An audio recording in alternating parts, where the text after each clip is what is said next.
यानी कि आईडीएफ ने ईरान पर हवाई हमले किए हैं। शुक्रवार सुबह ईरान की राजधानी तेहरान पर इजरायल ने हवाई हमला किया है और तेहरान के कई हिस्सों से धमाकों की आवाजें भी सुनाई दी है।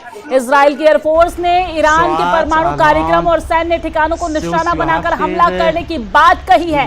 इजरायल के पीएम बेंजामिन नेतन्याहू ने कहा है कि इस ऑपरेशन को राइजिंग लायन नाम दिया गया है और ईरान के पास परमाणु बम बनाने के लिए पर्याप्त यूरेनियम जमा हो रहा है, इसलिए ईरान को परमाणु हथियार बनाने से रोकने के लिए ये कार्रवाई की गई है। ईरान की जवाबी संभावित प्रतिक्रिया को देखते हुए पूरे इजरायल में वार्निंग सायरन भी बजा दिया गया है। इधर ईरान ने भी इमरजेंसी घोषित कर दी है। साथ ही ईरान के 4 टॉप अधिकारियों की मौत की पुष्टि भी की गई है।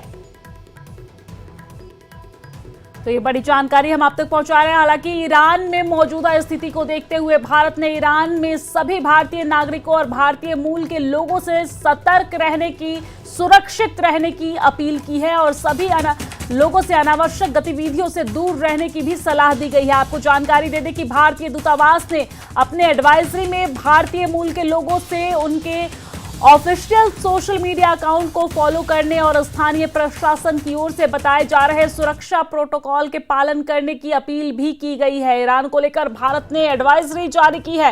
ये बड़ी जानकारी हम आप तक पहुंचा रहे हैं। जहां पर जिस तरीके की स्थिति देखी जा रही है, इसको देखते हुए भारत सरकार की तरफ से, भारत की तरफ से अपने नागरिकों के लिए एडवाइजरी जारी की गई है। भारतीय नागरिकों को सतर्क रहने की अपील की गई है और अनावश्यक गतिविधि से दूर रहने की अपील भी की गई है। दूतावास के सोशल मीडिया अकाउंट को ऑब्जर्व करने के लिए और उस पर नजर बनाए रखने के लिए अपील की गई है।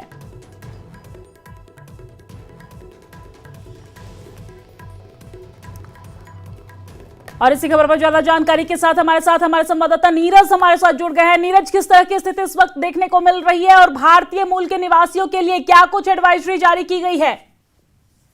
देखिए, अब क्योंकि ईरान पे पहले इजराइल ने हमला किया, उनके ठिकानों पे हमला किया, उनके टॉप जो मिलिट्री कमांडर्स थे, उनको आईआरजीसी के जो चीफ थे, उनकी मौत हो गई है इस हमले में और कई बड़े अधिकारी मारे गए हैं। तो अब ईरान की तरफ से हमला किया जा सकता है इजराइल पे। तो भारतीय दूतावास जो कि इजराइल में, उनकी तरफ से भारतीयों को एडवाइजरी जारी की गई है कि अपने सुरक्षा को लेकर सतर्क रहे। लगातार जो भारतीय दूतावास है इजराइल में, उनके संपर्क में रहे। तो तुरंत ही एडवाइजरी जारी की गई है क्योंकि इजराइल में करीब 30,000 के लगभग भारतीय रहते हैं, वहां मौजूद हैं।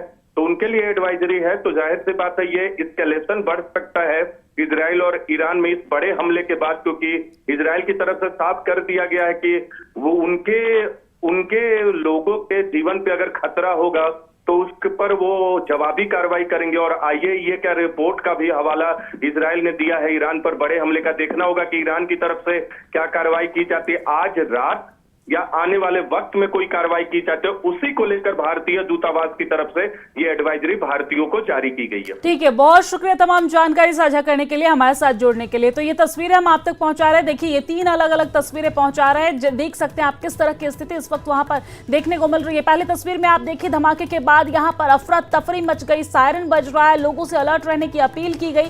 हालांकि इसमें मौत की भी पुष्टि हुई है, अधिकारियों के, टॉप अधिकारियों की मौत की भी पुष्टि हुई है। दूसरी तस्वीरों में हम आप तक पहुंचा रहे हैं, जहां पर आप देख सकते हैं एयर स्ट्राइक से ईरानी मिसाइल बेस जो है वो पूरी तरीके से तबाह हो गया है। जैसे ही यहां पर धमाका हुआ, उसके बाद पूरा इलाका जो है वो धुएं के गुब्बार से भर गया है। ये दूसरी तस्वीर में हम आप तक पहुंचा रहे हैं। तीसरी तस्वीरें देखिए, जहां पर लोगों से एडवाइजरी जारी की गई है और सुरक्षित रहने की अपील की गई है। तो ये 3 अलग अलग तस्वीरें हम आप तक पहुंचा रहे हैं, जहां पर ईरान की राजधानी तेहरान में बम बरसाए गए हैं और इसके बाद इस हमले में ईरान के आर्मी चीफ की मौत की भी पुष्टि हुई है। हालांकि भारतीय मूल के नागरिकों से सुरक्षित रहने की अपील की गई है। भारतीय दूतावास की तरफ से लोगों से ये अपील की गई है, भारतीय मूल के लोगों से, कि आप जो ऑफिशियल जो हैंडल है, ट्विटर हैंडल है, उसको फॉलो करें, जो भी एडवाइजरी दी जा रही है उसको फॉलो करें और सुरक्षित रहे, सतर्क रहें।